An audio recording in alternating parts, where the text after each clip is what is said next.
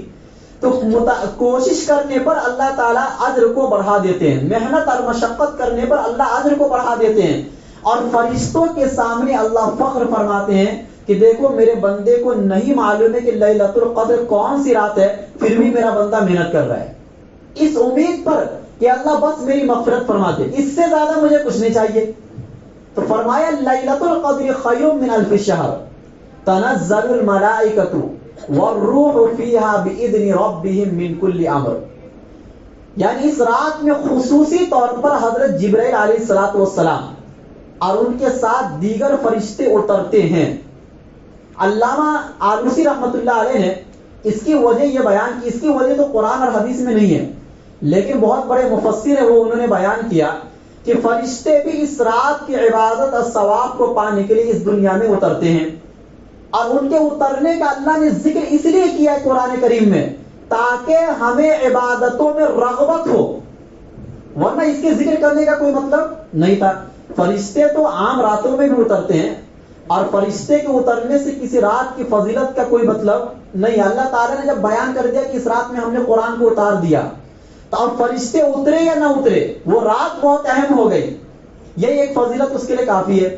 لیکن اس کے باوجود بھی اللہ تعالیٰ نے فرشتوں کے اس رات میں اترنے کا ذکر اس لیے کیا کہ تاکہ ہماری دلچسپی اس رات میں بڑھے، کہ دیکھو اس رات کی اتنی اہمیت ہے کہ فرشتے آسمان چھوڑ کر زمین پر آ رہے ہیں عبادتوں کے لیے، یا آپ کی عبادتوں کو دیکھنے کے لیے، یا آپ کی عبادتوں کو اللہ کے سامنے بیان کرنے کے لیے، اور ہم انسان ہیں جو غافل سو رہے ہیں، راتوں کو یوں ہی برباد کر رہے ہیں۔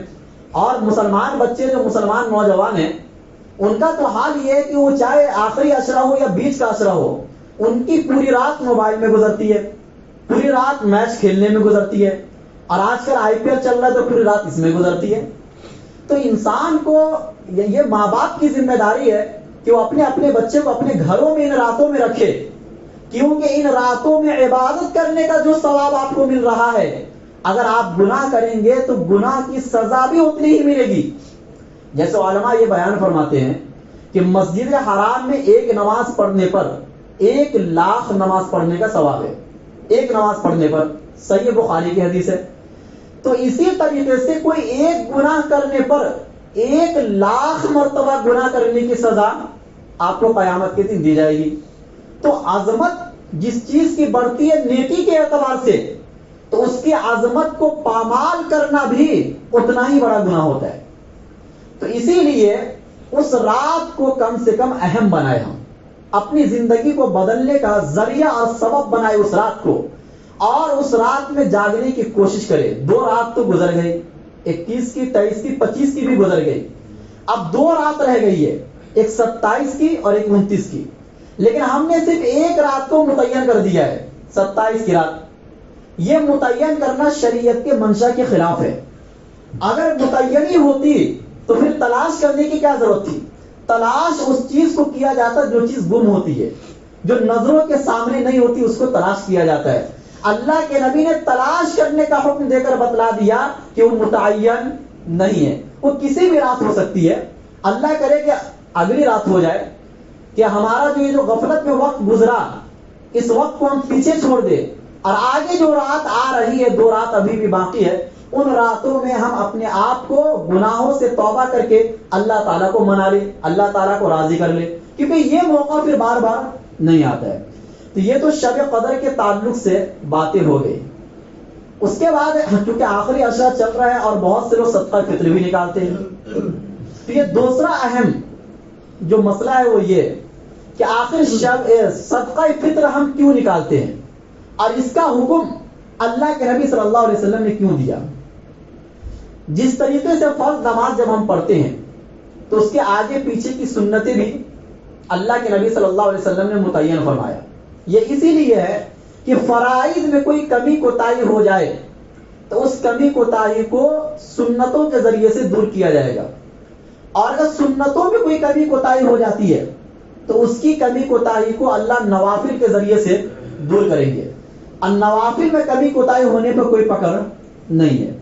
تو پتہ یہ چلا کہ فرائض سے آگے پیچھے سنتوں کو متعین کیا گیا. اسی طریقے سے جب آپ حج کرنے کے لیے جاتے ہیں یا عمرہ کرنے کے لیے جاتے ہیں تو اس سے بھی آگے پیچھے کچھ دوسری عبادتیں بھی ہیں جو فرائض اور واجبات کے علاوہ ہوتی ہے, سنتیں ہوتی ہیں اور مستحبات ہوتی ہیں. یہ کیوں ہے کہ تاکہ ان چیزوں کے کرنے سے فرائض میں دلچسپی ہو جائے, آدمی فرائض کو بہت اہتمام سے کرے. تو اسی طریقے سے رمضان کے مہینے میں جب ہم روزہ رکھتے ہیں تو ظاہر سی بات ہے اللہ جس طریقے سے چاہتے ہیں اس طریقے سے کوئی بھی انسان روزہ نہیں رکھ سکتا ہے. جب اللہ کے نبی صلی اللہ علیہ وسلم کوئی بھی عبادت کرتے تھے تو عبادت کرنے کے بعد استغفر اللہ پڑھتے تھے. کیوں پڑھتے تھے؟ یہ بتلانے کے لیے کہ اللہ جو حق تھا وہ حق ادا نہیں ہوا. حالانکہ اللہ کے نبی صلی اللہ علیہ وسلم سے بہتر عبادت کون کر سکتا ہے, لیکن اس کے باوجود بھی آپ نماز پڑھتے ہیں, نماز کے آخر میں اللہم انی ظلمت نفسی ظلما کثیرا پڑھتے ہیں. اس کا مطلب کیا ہے؟ اے اللہ میں نے اپنے نفس پر بہت بڑا ظلم کیا. تو نماز پڑھ کے تو کوئی انسان ظلم تو نہیں کر رہا ہے, لیکن ظلم اس معنی کر کے کیا کہ جو حق تھا نماز پڑھنے کا, جو خشوع اور خضوع پیدا ہونی چاہیے تھی, وہ خشوع اور خضوع پیدا نہیں ہوئی. عاجزی کا اظہار اللہ کے سامنے کرتے رہنا چاہیے. اسی طریقے سے رمضان کے مہینے میں روزہ رکھنے میں جو کمی کوتاہی ہوئی اس کمی کوتاہی کو دور کرنے کے لیے اللہ کے نبی صلی اللہ علیہ وسلم نے صدقہ فطر کو متعین فرمایا. چنانچہ ایک حدیث میں فرمایا فرض رسول اللہ صلی اللہ علیہ وسلم زکات الفطر طہرا للصائم من اللغو والرفث, کہ روزے دار کو پاک کرنے کے لیے لغو باتوں سے, اب بے حیائی کی باتوں سے. انسان روزے کی حالت میں کبھی جھوٹ بات بول دیا, کبھی کسی کی غیبت کر دیا, کبھی بے حیائی کی باتیں بول دیا, ان تمام چیزوں سے پاک کرنے کے لیے صدقہ فطر کو متعین کیا گیا. ایک وجہ تو یہ ہے. دوسری وجہ وَطُعْمَةً لِلْمَسَاكِينَ, غریبوں کے کھانا کھانے کے لیے. یعنی اسلام میں جو عیدیں ہوتی ہے وہ خوشی کا ایک دن ہوتا ہے, اور اللہ نہیں چاہتے ہیں کہ یہ خوشی کا دن بھی امیر اور غریب کے درمیان فرق ہو جائے, بلکہ اللہ یہ چاہتے ہیں عبادتوں کا حسن اور اسلام کا یہ ایک امتیاز ہے کہ کسی بھی اجتماعی عبادت کے اندر امیر اور غریب کے فرق کو نہیں رکھا گیا. آپ اسلام کی کسی بھی اجتماعی عبادت پر غور کیجئے, چاہے وہ حج کا ٹائم ہو, چاہے نماز پڑھ رہے ہوں, آپ ایک صف میں کھڑے ہو گئے تو یہ تو نہیں دیکھا جائے گا نا کہ جو مالدار اس کو آگے بڑھایا جائے, جو غریب اس کو پیچھے رکھا جائے. نہیں, اجتماعی عبادتیں جتنی ہیں اس میں امیر اور غریب کے فرق کو اللہ نے ختم کر دیا. لہذا عید کا دن جو خوشی کا دن ہوتا ہے یہ اجتماعی عبادت ہے. اللہ نہیں چاہتے ہیں کہ کچھ بندے اچھے کپڑے پہن کر آئے, اچھے لباس پہن کر آئے, ان کے گھروں میں اچھے اچھے کھانے بنے, اور کچھ بندے محلے اور معاشرے میں ایسے ہوں جنہوں نے پورا روزہ بھی رکھا, تراویح بھی پڑھی اور رمضان کا پورا حق انہوں نے ادا کیا, لیکن جب عید کا دن آیا تو اس کے پاس پہننے کے لیے کپڑا نہیں اور اس کے پاس کھانے کے لیے کوئی کھانا نہیں. تو یہ بہت بڑی ناانصافی ہوگی کہ جنہوں نے رمضان کا پورا حق ادا کیا اس کے لیے اصل یہ الگ بات ہے کہ خوشی اصل دل سے ہوتی ہے، اور اللہ تعالیٰ کی رضا یہ سب سے بڑی چیز ہے. اللہ تعالیٰ تو اس بندے سے راضی ہو گئے، لیکن عید کے دن اللہ یہ چاہتے ہیں کہ میرا بندہ ظاہری خوشی کا بھی اظہار کرے، باطنی خوشی تو ہو، دل کی خوشی تو ہو. کہ انسان عبادت کیا ہے تو اس پر انسان کو خوشی ہونی چاہیے، لیکن اللہ یہ چاہتے ہیں کہ ظاہری خوشی بھی ہو. اسی وجہ سے اس دن نیا لباس پہننے کا حکم دیا گیا، اس دن نہانے دھونے کا حکم دیا گیا، صفائی ستھرائی کا حکم دیا گیا. یہ اسی وجہ سے کہ اللہ چاہتے کہ اس دن بندہ میرے سامنے عاجزی کا اظہار کرے تو اس کے ساتھ ساتھ اس کے جسم پر ایسا لباس ہو کہ دوسرے دیکھ کر بھی خوش ہو جائے، لگے کہ یہ اسلام کی تہوار ہے، لگے کہ یہ اسلام کی خوشی کا دن ہے. تو اللہ کے نبی نے فرمایا کہ صدقہ فطر کا دوسرا مقصد یہ ہے کہ آپ کچھ پیسے نکال کر غریبوں کو تقسیم کریں اور اتنا دے کہ وہ اپنا کپڑا خرید سکے اور وہ عید کے دن کچھ کھانے پینے کا انتظام کر سکے. اب اس کے لیے اللہ کے نبی صلی اللہ علیہ وسلم نے کچھ چیزوں کو بطور پیمانہ کے مقرر فرمایا. حدیث میں آتا ہے کہ کھجور، کشمش، پنیر اس کا 1 سا، اور جو کا 1 سا بھی ہے، یعنی گیہوں کا 1 سا بھی ہے اور نصف سا بھی ہے. اب اس کو سمجھنے کی ضرورت ہے. آج کل ماحول یہ بن گیا ہے کہ ہر آدمی گیہوں کے اعتبار سے ہی نکالنا چاہتا ہے، اور ہر آدمی کے ذہن میں یہی کہ بس 1.25 کلو ہی نکالنا ہے، یعنی 1.25 کلو کے حساب سے ہی نکالنا ہے. حالانکہ ایسا نہیں ہے. صحابہ کرام اپنے زمانے میں اور اللہ کے نبی صلی اللہ علیہ وسلم کھجور کے ذریعے سے صدقہ فطر نکالتے تھے.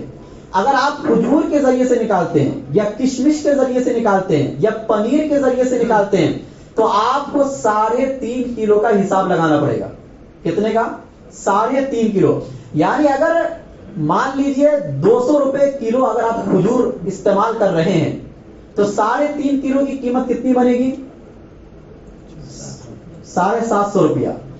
تو اتنا پیسہ آپ کو ایک آدمی کا صدقہ فطر ہوگا. اور اس میں 2.25 کلو نہیں چلتا ہے، یعنی گیہوں میں، پنیر میں یا اسی طریقے سے ان جیسی چیزوں میں 2.25 کلو کا حساب نہیں ہے. گیہوں میں 2.25 کلو کیوں رکھا گیا؟ اس کی وجہ کیا یہ سمجھنا ہے. آخر کیا وجہ ہے کہ گیہوں تو سستی چیز تھی تو اس میں ہی کم کر دیا گیا، اور جو کھجور، پنیر اور ان جیسی جو چیزیں وہ تو مہنگی تھی، اس میں 2.25 کلو کا حساب رکھا ہی نہیں گیا. اس کی وجہ یہ تھی کہ مدینے کے اندر کھجور کی پیداوار زیادہ ہوتی ہے، اور آج بھی کھجور کی پیداوار مدینے کے اندر زیادہ ہے.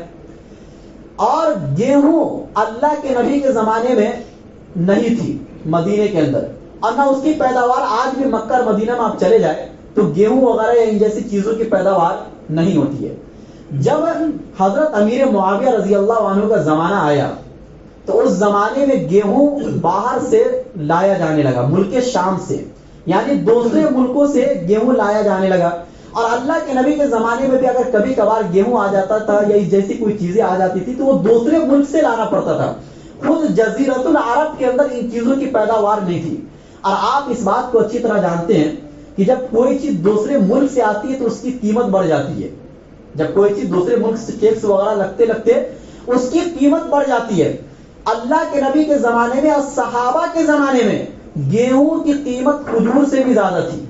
کیا تھی؟ گیہوں کی قیمت، کیونکہ گیہوں کی پیداوار نہیں تھی نا جزیرۃ العرب میں، اس کو دوسرے ملکوں سے لایا جاتا تھا، تو گیہوں کی قیمت کھجور سے بھی زیادہ تھی. اسی لیے اس میں 2.25 کلو کا حساب رکھا گیا کہ تاکہ 3.5 کلو اور 2.25 کلو دونوں برابر ہو جائے. یعنی اس زمانے میں 3.5 کلو گیہوں کا حساب، 2.25 کلو گیہوں کا حساب اور 3.5 کلو کھجور کا حساب برابر تھا، فرق ہی نہیں تھا. اسی لیے یہ متعین کیا گیا کہ بھائی 2.25 کلو بھی دے سکتے ہو. لیکن آج تو ایسا نہیں ہے نا. آج تو گیہوں کی قیمت بہت زیادہ گھٹ گئی. آپ 60 اور 70 روپے میں کوئی ایک جوڑا کپڑا خرید سکتے ہیں، آپ ایک وقت کا کھانا بھی نہیں کھا سکتے ہیں. تو بہتر یہ ہے کہ اگر کوئی کم درجے کا آدمی ہے پھر بھی وہ صاحب نصاب ہے. اچھا، اس میں صاحب نصاب ہونے کا مطلب یہ ہوتا ہے زکوٰۃ میں صدقہ فطر کے صاحب نصاب ہونے میں کچھ فرق ہے. زکوٰۃ میں کسی بھی مال کے لیے سال گزرنا ضروری ہے. زکوٰۃ میں سونے چاندی کو چھوڑ کے زکوٰۃ میں اموال تجارت کے اندر اور جو کیش پیسہ ہوتا ہے اس میں سال کا گزرنا ضروری ہے، پہلی شرط. دوسری شرط وہ مال بڑھنے والا ہو. مال میں بڑھوتری ضروری ہوتی ہے. اور تیسری شرط یہ ہے کہ زکوٰۃ بالغ آدمی پر واجب ہوتا ہے, بچے پر یا نابالغ پر زکوٰۃ واجب نہیں ہوتا ہے. لیکن صدقہ فطر کے نصاب میں ان تینوں چیزوں کی رعایت نہیں ہے. اگر ایک انسان سمجھے 29 رمضان کو اس کے پاس 1 بھی روپیہ نہیں ہے اور اچانک سورج غروب ہونے سے پہلے پہلے اس کے اکاؤنٹ میں 30-35 ہزار روپیہ آ گیا تو وہ صاحب نصاب کہلائے گا صدقہ فطر کے حساب سے. اس کو عید کے دن صدقہ فطر نکالنا واجب ہو جائے گا. تو لہذا اس میں سال کا گزرنا ایک تو شرط نہیں ہے, اور دوسری چیز یہ ہے کہ یہ بچے کی طرف سے بھی واجب ہوتا ہے, بوڑھے کی طرف سے بھی واجب ہوتا ہے, ہر ایک کی طرف سے یہ صدقہ فطر واجب ہوتا ہے. گھر کا جو ذمہ دار ہوگا وہ نکالے گا. یہ کیوں؟ اس کی وجہ کیا ہے؟ حالانکہ عبادت تو کسی بھی عاقل اور بالغ پر واجب ہوتا ہے نا, کوئی عقل مند اور بالغ انسان ہو, لیکن اللہ کے نبی یہ چاہتے تھے کہ ہر ایک کی طرف سے صدقہ فطر نکالا جائے تاکہ غریبوں کا زیادہ سے زیادہ فائدہ ہو. پتہ چلا کہ صدقہ فطر نکالنے کا مقصد ہی ہے غریبوں کو فائدہ پہنچانا, ورنہ بچوں کی طرف سے واجب کرنے کا کیا مطلب ہوتا ہے؟ اگر ایک بچہ 29ویں رمضان کو سورج کے غروب ہونے سے پہلے پہلے پیدا ہو گیا, سورج کے غروب ہونے سے پہلے پہلے پیدا ہو گیا, تو اگلے دن اس کی طرف سے بھی صدقہ فطر نکالنا ضروری اور واجب ہے. ان کے جو ذمہ دار ہوں گے, والد صاحب یا جو بھی ہے گھر کے اندر, وہ ان کی طرف سے نکالیں گے. کیونکہ اگر صرف بالغ پر ہی واجب کیا جائے صدقہ فطر تو ایک گھر میں ایک انسان صاحب نصاب اور بالغ ہے, وہ نکال دیا کتنا 60-70 روپیہ نکال دیا. یہ 60-70 روپیہ ایک آدمی نکالے گا اور محلے میں غریب سینکڑوں کی تعداد میں ہے, تو اس کا کیا فائدہ ہوگا؟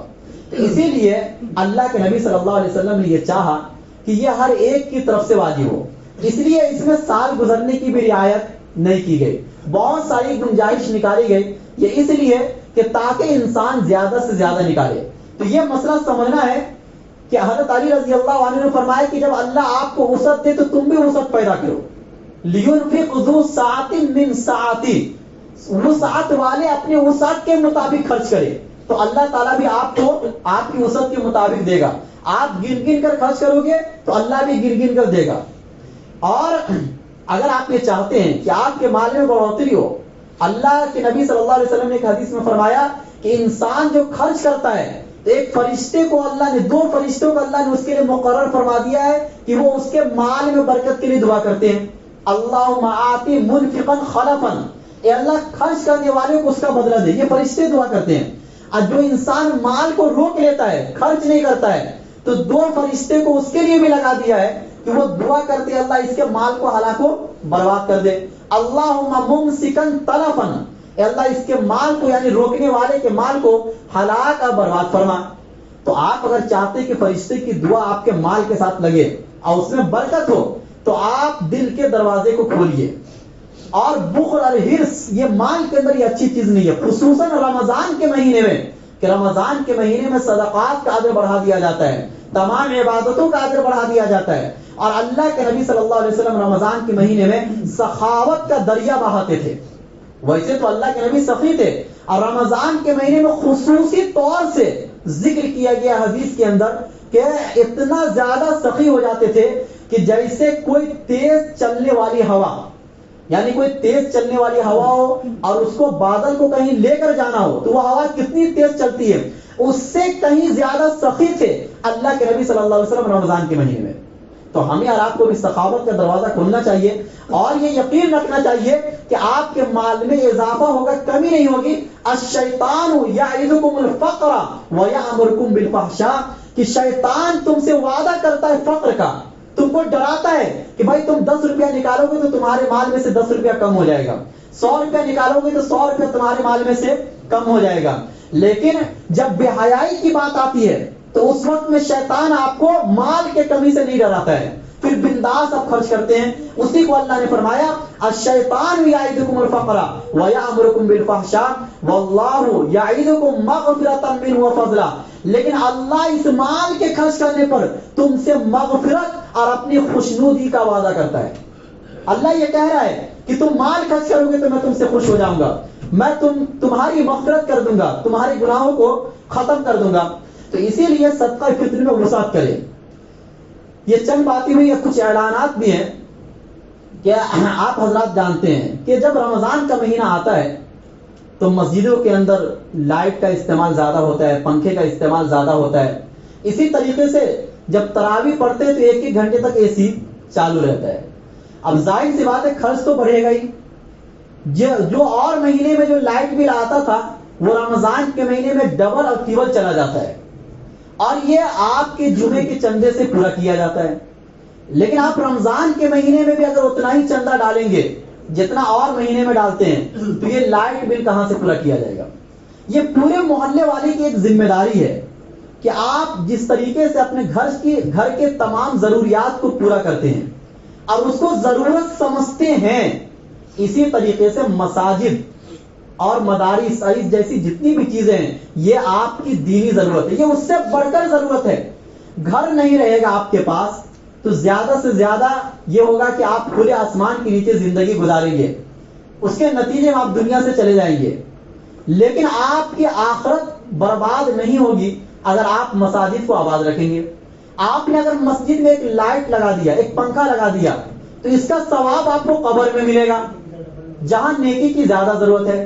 تو آپ یہ کوشش کریں کہ جب جمعہ کا چندہ دے رمضان کے مہینے میں تو جو اور مہینے میں آپ دیتے ہیں اس کا ڈبل اور ٹربل آپ دیں، کیونکہ یہ لائٹ اور پنکھے سبھی یوز کرتے ہیں نا، سبھی استعمال کرتے ہیں، یہ سب کی ذمہ داری ہے اور ایک ثواب کا بھی کام ہے. دوسری چیز یہ ہے کہ مسجد بنے ہوئے تقریباً 2 سال سے زیادہ ہو گئے، لیکن ابھی بھی کچھ حضرات کے پیسے باقی ہیں جن کو ادا کرنا ہے. اب سامنے والا کیا سمجھے گا کہ بھائی مسجد انہوں نے بنا لیا اور یہ اللہ کا گھر ہے اور ان کی عوام اتنی مطلب بے حس ہے کہ انہوں نے ابھی تک 2 سال ہو گئے اب پیسہ ادا نہیں کر پا رہے. تو سامنے والے کو پیسہ بھی دینا ہے.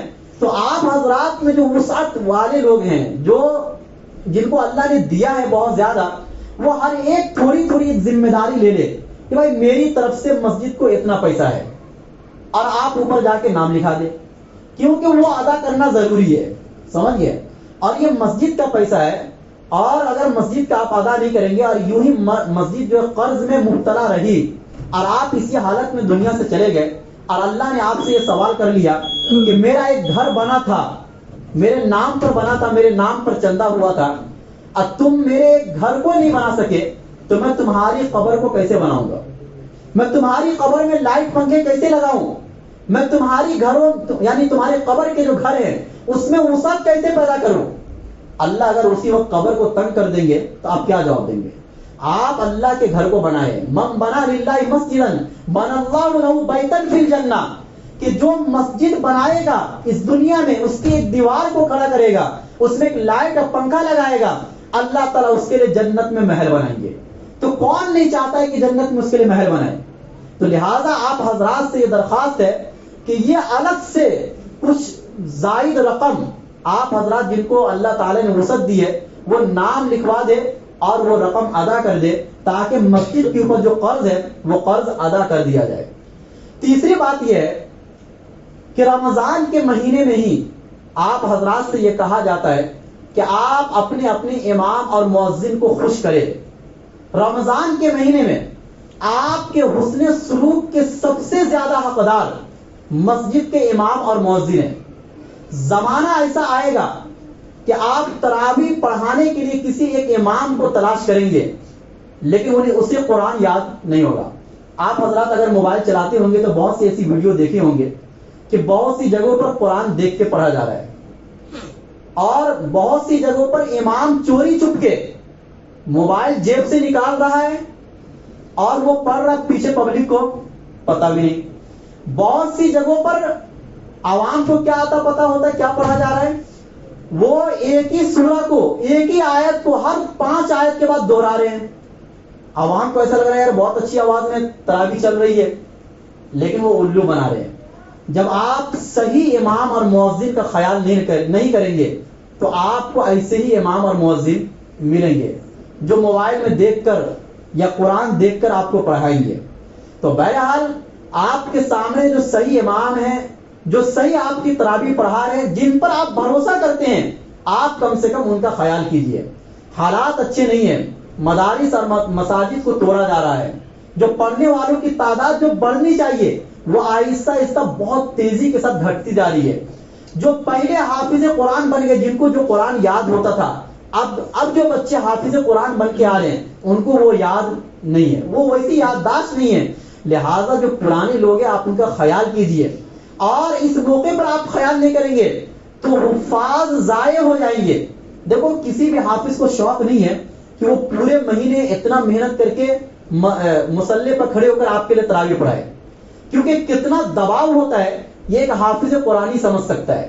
رکعتوں کا خیال, رکوع سجدے کا خیال, اور اس کے ساتھ ساتھ ہر آیت کے بعد یہ یاد رکھنا کہ اس کے بعد کون سی آیت ہے. آپ ایک سورہ, آپ کو سورہ فاتحہ پڑھنے کو کہا جائے اور یہ کہا جائے کہ آپ آج کی نماز پڑھائے, صرف سورہ فاتحہ آپ کو پڑھنا ہے, پیچھے ہم لوگ کھڑے رہیں گے, آپ سورہ فاتحہ میں کئی غلطی کر جائیں گے. ایک ہوتا اپنا پڑھنا, ایک ہوتا بیٹھ کر پڑھنا, ایک ہوتا ہے کسی امام کا مصلی پر کھڑے ہو کر نماز پڑھانا, اب پیچھے سارے مقتدی کا ہونا, یہ بہت مشکل کام ہے. اور بہت سے ایسے حافظ ہیں جن کو بہت پکا قرآن یاد ہے, وہ ایک بیٹھک میں قرآن آپ کو سنا سکتے ہیں, لیکن آپ اس کو مصلی پر کھڑا کریں گے تو وہ قرآن نہیں سنا سکتے ہیں. ان کی کئی غلطیاں آ جاتی ہیں. اس کا یہ مطلب نہیں کہ ان کو قرآن یاد نہیں ہے. مصلی پر کھڑے ہو کے قرآن سنانا ایک الگ چیز ہے, اور بیٹھ کر قرآن سنانا یہ الگ چیز ہے.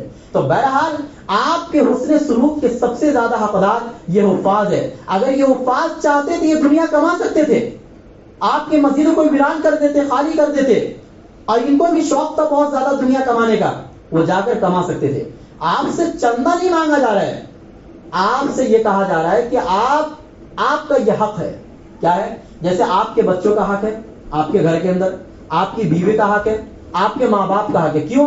اس لیے کہ آپ ان لوگوں کے حقوق کو اگر آپ ادا نہیں کریں گے تو یہ آپ کے بچے ضائع ہو جائیں گے, آپ کے ماں باپ ضائع ہو جائیں گے, آپ کا گھر برباد ہو جائے گا.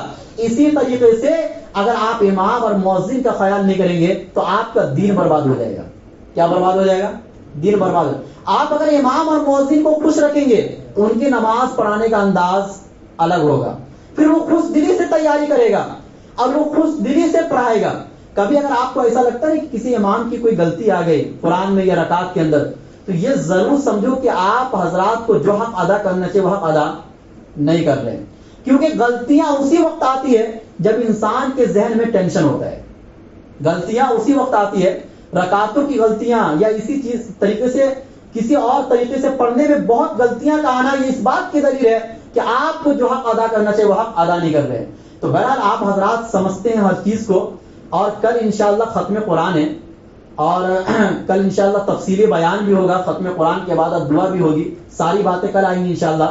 لیکن کل آنے سے پہلے جو آپ سے بار بار کہا جا رہا ہے, آپ صدقہ فطر بھی نکالے, آپ زکوٰۃ بھی نکالے, آپ مسجد کا بھی خیال کریں. اور اسی طریقے سے میں نے کہا لائٹ بل وغیرہ یہ بہت زیادہ آ جاتا ہے رمضان کے مہینے میں, آپ حضرات میں سے کوئی اس کی بھی ذمہ داری لے لے. اور اس کے علاوہ امام اور مؤذن کا بھی خیال رکھیں. ان تمام چیزوں کو آپ نہ بھولیں, انشاءاللہ یہ آپ کے لیے ذخیرہ آخرت ثابت ہوگا. اللہ تعالی ہم سب کو کہنے سننے سے زیادہ عمل کرنے کے توفیق دے.